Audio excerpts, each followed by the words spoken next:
Everyone, welcome back to my another mini blog. তো আজকে সকাল সকাল ব্রেকফাস্ট করেছি ভাজা ভাত দিয়ে।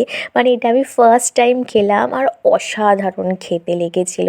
তোমরা এতে অনেক কিছু অ্যাড করতে পারো যা তোমাদের ইচ্ছা হয়। তারপরে স্নান টান সেরে রেডি হয়েছিলাম, সেই মায়ের বাড়ি যাব, তাই জন্য মায়ের জন্য এই মেলা থেকে আমি যেটা নিয়েছিলাম সেটা আগে ফার্স্টে ব্যাগে ঢুকিয়ে দিলাম।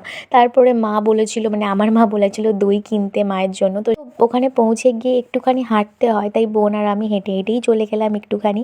তারপরে যেতেই মা ফার্স্টে কোল্ড ড্রিঙ্কস দিয়ে দিল, আর আমি যে জন্য গেছিলাম তো সেখানেই যাচ্ছি, তোমাদেরকে দেখাচ্ছি আমার যাওয়াটার কী কারণে। তো এই যে বলেছিলাম যে আমার হচ্ছে যেখানে ড্রেসিং টেবিল আর আলমারিটা হচ্ছে, তা বাবাও তো যেতে পারছিল না, বাবার শরীরটা এখনও ঠিকঠাক অতটাও সুস্থ নয়, তাই আমিই গিয়েছিলাম দেখতে।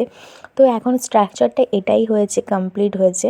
তো এখানে মিররটা এভাবে লাগানো হবে, সব তোমাদেরকে দেখাবো। আমি হয়তো আরেকবার যাবো, তখন তোমাদেরকে নিশ্চয়টা হয়ে যাবে, তখন তোমাদেরকে দেখাবো। তারপরে মা লাঞ্চে এত কিছু করেছিল।